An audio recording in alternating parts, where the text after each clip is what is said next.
बिस्मिल्लाहिर्रहमानिर्रहीम। अस्सलाम वालेकुम नाज़रीन, आप यूट्यूब चैनल देख रहे हैं। मैं इमरान खान हूँ। अमेरिका और चाइना के दरमियान नए मामला शुरू हुए हैं। देखिए, जब अफ़गानिस्तान से अमेरिका ने निकलने का फ़ैसला किया तो उस वक्त अमेरिका और बरतानिया के अखबारात में, यूरोप के दीगर अखबारात के अंदर ये बात बहुत ज़्यादा छपी और इसके ऊपर डिस्कशन हुई कि अमेरिका का अगला टारगेट चाइना होगा और वो हर हाल में चाइना को और रूस को दबाने की कोशिश करेंगे, क्योंकि ये दो वो ताकतें हैं जो फ्यूचर में अमेरिका के सुपर पावर स्टेटस को चैलेंज कर सकती हैं, या ये अमेरिकी मईशत के लिए ख़तरा बन सकती हैं, या ये दुनिया की मार्केट को अमेरिका के मुकाबले में और वेस्ट के मुकाबले में कंट्रोल कर सकती हैं। तो अमेरिका अपने असर को चैलेंज नहीं होने देगा और अपने से ऊपर किसी को नहीं आने देगा। ये उनकी एक सोच है। तो रशिया को टारगेट करना था और उसके लिए उन्होंने इंतखाब किया बॉस्फोरस के पास से गुजरते हुए उन कन्फ्लिक्ट्स का जो ब्लैक सी में है, वो उस तरफ से जाकर रूस को चैलेंज करना चाहते थे। दूसरा, चाइना के लिए उनके पास जो सबसे अहम एक महाज है वो है साउथ चाइना सी का। वहां पे अभी एक कन्फ्लिक्ट हुआ है। यहां से मैं अपनी रिपोर्ट शुरू करता हूं और वार्न किया है अमेरिका को रूस ने। ये क्या हो रहा है, सारी सिचुएशन आपके सामने इस वीलॉग में रखता हूं। नंबर 1, यहां चीन ने एक दावा किया है साउथ चाइना सी में, और उनका दावा जो है वो बहुत बड़ा दावा है। ये चाइनीज फौज है, उसने ये कहा कि अमेरिकी बहरी जंगी बेड़े को हमने भगा दिया है। क्या वाकई ऐसा हुआ है? मैं चीजें आपके सामने रखता हूं। चीनी फौज ने साउथ चाइना समंदर में एक मुतनाज़ इलाका है जिसको पेरिसल जजीरा कहते हैं, उसके करीब अमेरिकी बहरिया मौजूद थी और उनके जंगी बेड़े वहां पे थे। उनको भगाने का एक दावा किया है। चीनी फौज की जानिब से जारी बयान में कहा गया है कि उन्होंने चीन की समुद्री हुदूद और कौमी सलामती की खिलाफ वर्जी पर अमेरिकी जंगी बहरी बेड़े को, जिसका नाम है USS बेनफोल्ड, इसको हमने पेरिसल जजीरे के करीब से भगा दिया है। और ये चाइनीज फौज की एक कामयाबी है। चीन की जानिब से अमेरिका पर जोर दिया गया कि इस किस्म के जो इकदामात हैं वो इश्तियाल अंगेजी है और इनको फौरी तौर पर रोका जाए। दूसरी जानिब अमेरिका की जो बैरिया है 7th फ्लीट, उसकी जानिब से भी एक बयान जारी किया गया। उस बयान में यह कहा गया कि बैनुल अक़वामी क़वानीन के मुताबिक बेनफोल्ड जो एक उनका पूरा बेड़ा है वो मुतनाज़ा पेरिसल जजीरे में जाने का उसको हक हासिल है। ये एक मुतनाज़ जगह है, ऐसा नहीं है कि चीन के कंट्रोल में है या चीन की सालमियत इससे मुतासिर होती है या चीन इसका मालिक है। तो अमेरिकन इस बात को नहीं मानते। और उन्होंने साथ ही ये कहा कि चीन की जानिब से कौमी सलामती की खिलाफ वर्जी का दावा सरासर गलत है। ये इलाका चीन का नहीं है। चाइना कहता है ये इलाका हमारा है, यहां पे अमेरिकी बेड़ा आया, हमने उसको भगा दिया। अमेरिकन कहते हैं कि जहां तक हम गए थे वो इलाका मुतनाज़ा है, तनाज़े की जद में है, हमें इख्तियार हासिल है कानूनन कि हम वहां पर जाएं, चीन हमें नहीं रोक सकता। लेकिन इसके ऊपर अमेरिका ने कोई बात नहीं की कि उनको पीछे क्यों हटना पड़ा है। लेकिन अमेरिकन ने यह कहा कि जहां तक बैनुल अक़वामी क़वानीन के तहत हमें इजाज़त है, अमेरिका वहां हवाई और बहरी दोनों सफ़र जारी रखेगा, जैसा कि USS बेनफोल्ड ने किया और हम आइंदा भी करेंगे। ये गुज़िश्ता 1 साल से उनकी कशीदगी इस इलाके में बहुत बढ़ रही है। इस इलाके में कशीदगी क्यों बढ़ रही है ये मैं आपको भी बताता हूँ। गुज़िश्ता साल अप्रैल में चीनी कोस्ट गार्ड के एक जहाज़ ने वियतनाम के माहीगीरों की एक कश्ती को नुकसान पहुंचा दिया था, जहां से ये मामला ज़्यादा उठा था। वहां पे मलेशिया के कुछ जहाज जो हैं वो तेल की तलाश कर रहे थे, वहां पे भी कशीदगी आई थी। तो चाइना इस इलाके में अपना कंट्रोल मानता है। साउथ चाइना सी में मसला क्या है?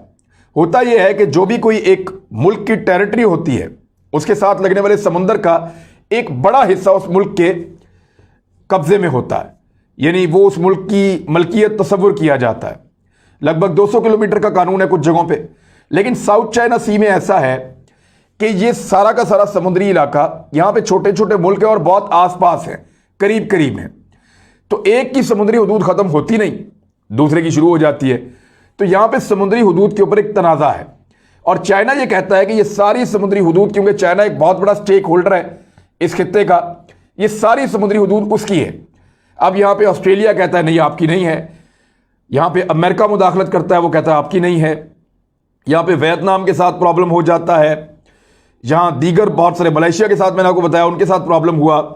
तो बहुत सारे मुखालिफिन हैं चाइना के, लेकिन चाइना ये कहता है कि ये जगह मेरी है और वहां पे उसने एक ग्रेट वॉल ऑफ सैंड बनाई हुई है। ये अमेरिकन के मुताबिक है। बेसिकली वो एक रेत की बहुत बड़ी दीवार नहीं है, उन्होंने मसनूई जजीरे तैयार किए हैं समंदर में और वहां उन्होंने अपने जदीद तरीन हथियार लगाए हैं, जिनकी वार्निंग जब वो देते हैं तो फिर अमेरिकन को पीछे हटना पड़ता है। पिछली मरतबा उन्होंने अमेरिकन के देखने और सुनने की सलाहियत बंद कर दी थी, उन्होंने उनको ब्लॉक कर दिया था और उनका सैटेलाइट कनेक्शन बिल्कुल ख़त्म कर दिए थे, तो अमेरिकन की कम्युनिकेशन भी कट गई थी और वो ज़्यादा दूर तक उनका सिस्टम देख भी नहीं पा रहा था, लिहाजा अमेरिकन यहां से निकल गए थे। इस मरतबा भी चाइना ने ऐसा ही कुछ किया कि अमेरिका को पीछे हटने पे मजबूर किया है। अब इस वक्त जो है अमेरिकी नेवी ने अपना एक फ्लीट वो वहां पे लगा दिया, ऑस्ट्रेलिया के जंगी जहाज जो हैं उनको वहां पे तैनात कर दिया, जापान को भी अपने साथ मिलाया। ये इलाका बड़ा इंपॉर्टेंट है, इस इलाके में बहुत सारा ऐसा कुछ है जो चाइना को भी चाहिए, अमेरिका को भी चाहिए और बाकी दुनिया की भी उस पर नजर है ये समुंदर, लेकिन बहुत अहम है। इसका तनाज़ा है कि अगर थोड़ा सा आप समझ लें, चाइना की बैनुल अक़वामी बरादरी, अक़वाम मुत्तहिदा और इलाकाई ममालिक से कई मामलात पे इख्तलाफात हैं। इनमें से एक ये साउथ चाइना सी का इलाका भी है, जनूबी चीन का जो समुद्री इलाका है वो भी है। ये मामला दूसरी जंग अजीम के बाद शुरू हुआ था, जब जापान ने जनूबी चीन के मशहूर पेरिसल और स्प्रेटली और दूसरे छोटे छोटे जजीरों पर उस वक्त कब्जा कर लिया था। जंग थमने के बाद जजीरों के दावेदार चीन, ब्रुनाई, वियतनाम, मलेशिया, इंडोनेशिया और फिलिपाइन समेत कई मुल्क वहां पे बहुत सारे नए बन गए और बहिरा जनूबी चीन का मजमूई रकबा इस वक्त जो है वो 3.5 मिलियन मुरब्बा किलोमीटर है। ये इतना बड़ा इलाका है और चाइना कहता है जी ये इलाका हमारा है, क्योंकि पहले यहां पे हम होते थे, अब यहां बहुत सारे मुल्क बन गए हैं। ये बैरूनी मुदाखलत हुई है, तारीखी तौर पे हम इसके मालिक हैं। ये इलाका तेल उसकी यानी तेल की इतनी दौलत है यहां पे कि आप उसका तसव्वुर नहीं कर सकते और बहुत सारे मिशन यहां पे काम कर रहे हैं पेट्रोलियम निकालने के लिए। हाइड्रो पेट्रोलियम के हवाले से बहुत अहम इलाका है। तिजारत एक बहुत अहम दुनिया की बहरी गुजरगाह है। ये बहरा जनूबी चीन बरसों से एक ऐसा इलाका है जहां किसी भी वक्त जंग छिड़ सकती है। यानी एक पिछले कई साल से यह तनाज़ा चल रहा है, एक साल से ज़रा तेज चला है और अभी चीन ने एक नया दावा किया है। इसके छोटे छोटे जजीरों और वहां पे बहुत सारे खजाने ऐसे हैं जिन पे कई ममालिक अपनी मलकियत का दावा कर रहे हैं। 2019 के एक आदाद शुमारे में आपके सामने रख देता हूं, उनके मुताबिक इन पानियों में तकरीबन 3.37 ट्रिलियन डॉलर मालियत की तजारत होती है, यानी 1 ट्रिलियन 1000 अरब का है। तो ये लगभग आप समझ लें कि 3500 अरब डॉलर्स जो अमरीकी डॉलर्स हैं उनकी तजारत यहां पे इन पानियों में से होती है जहां पे इस वक्त ये तनाज़ा है। इसमें चीन की जो तवानाई की दरामदात है, चीन जो तवानाई की दरामदात करता है वो 80% यहीं से आता है। कुदरती गैस उसकी जो तजारत है उसका 40% यहां पे होता है, जबकि चीन जो तजारत दुनिया के साथ करता है उसका 40% यहीं से होकर गुजरता है। अमरीकी एनर्जी इंफॉर्मेशन एडमिनिस्ट्रेशन का एक तखमीना है कि इस इलाके में कम से कम 11 बिलियन बैरल मादनी तेल और 190 ट्रिलियन क्यूबिक फिट कुदरती गैस और ज्यादा से ज्यादा 22 अरब बैरल मादनी तेल और 290 खरब क्यूबिक फिट गैस यहां मौजूद है। ये इतने बड़े ज़खायर हैं कि ये पूरी दुनिया को फायदा दे सकते हैं। अब इसके ऊपर सबकी नजर है। इस समुद्र के इस इलाके में माहीगीरी बहुत ज्यादा होती है, यानी यहां का पानी, इस पानी का टेम्परेचर ये मछलियों के लिए और आबी हयात के लिए बड़ा शानदार है। दुनिया भर में जितनी मछली पकड़ी जाती है, ये इलाका तो बहुत छोटा है लेकिन उसका 10% हिस्सा यहां से पकड़ा जाता है और लाखों अफराद जो है वो यहां से खुराक हासिल करते हैं और उसको खाते हैं और बहुत बड़ी तादाद में लोगों का रोजगार यहां पे लगा हुआ है। इस तनाज़े में अमेरिका बड़े लंबे अरसे से एक बड़े स्टेक होल्डर के तौर पे मौजूद है, लेकिन चीन के साथ कामयाबी चीन की यह रही कि वो अमेरिका के साथ जंग में नहीं गया।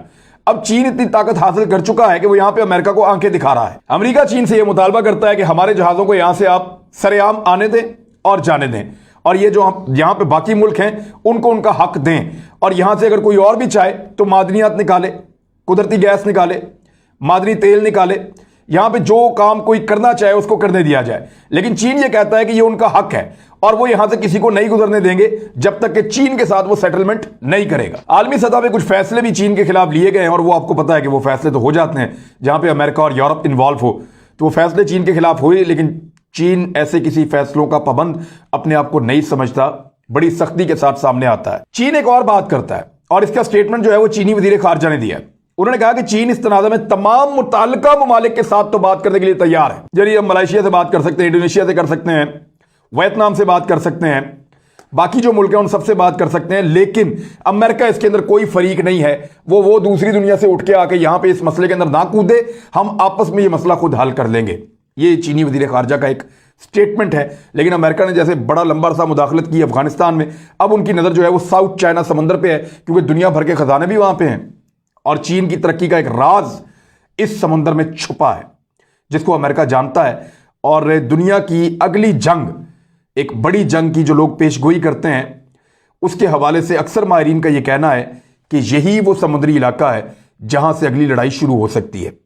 अब रशिया ने भी एक धमकी दी है अमेरिका को। रूस के डिप्टी फॉरेन मिनिस्टर हैं, उन्होंने रूस की पॉलिसी बताई है और कुछ चीजें उन्होंने बड़ी क्लियर की हैं। इनका नाम है सरगेई रैबकोव। इन्होंने कहा जी कि अमेरिका को वार्न किया है हमने कि साबिक सोवियत रियासतें, यानी वो रियासतें जो सोवियत यूनियन के टूटने के बाद अलग हो गई थी, मिसाल के तौर पे इसमें आर्मीनिया, बेलारूस, काजाकिस्तान, किर्गिस्तान और ताजिकिस्तान, ये मुल्क उसके अंदर शामिल थे पहले रूस के अंदर। वो ये कहते हैं कि ये जो साबिक रियासतें थी रूसी, जो हिस्सा थी सोवियत यूनियन का, यहां पे अमेरिका के आने के फैसले को हम कबूल नहीं करेंगे और हम इसको पसंद नहीं करेंगे। और साथ उन्होंने ये भी बताया कि रूसी सदर ने अमेरिकी सदर से जो गुज़िश्ता महीने मुलाकात की थी वहां जनेवा में, उस मुलाकात में रूसी सदर ने अमेरिकी सदर को वार्न कर दिया था कि यहां मत आना, सेंट्रल एशिया के मुल्कों में आओगे तो हम इसको कबूल नहीं करेंगे और इसके ऊपर हम मज़ामत करेंगे। वो ये समझते हैं कि अमेरिका इस खित्ते में अपना असर रसूख रखना चाहता है और वो ये झूठ बोल रहा है कि मैं 10,000 फौजी यहां पे रख के इस खित्ते में अफगानिस्तान पे नजर रखना चाहता हूं। इस पे जो स्टेटमेंट है वो बड़ा इंपॉर्टेंट है। जो वजीर खारजा इनके सरगेई लावरूफ, उन्होंने स्टेटमेंट दिया है रशिया के।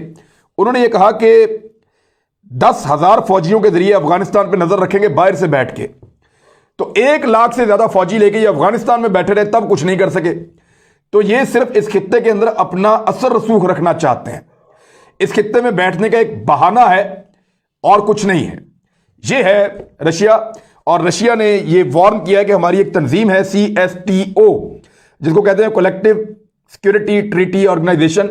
ये वो मुल्क हैं जो पहले रूस का हिस्सा हुआ करते थे। इन्होंने एक आपस में एक मुआहदा किया हुआ है, जैसे नेटो ने किया हुआ है कि एक पे हमला सब पे हमला और मिलकर जवाब देंगे, जैसे यूरोपीय यूनियन ने भी किया हुआ है। इसमें आर्मीनिया, बेलारूस, काजाकिस्तान, किर्गिस्तान, रूस और ताजिकिस्तान, दीगर कुछ मुल्क भी इसमें शामिल हैं। तो इन्होंने कहा जी कि यहां पे तो बिल्कुल अमेरिका ना है और इसको हम अपनी सालमियत के खिलाफ समझेंगे। पहले ताजिकिस्तान और किर्गिस्तान ने दी थी बेसिस अमेरिका को, किर्गिस्तान ने भी दी थी और उज्बेकिस्तान ने भी दी थी।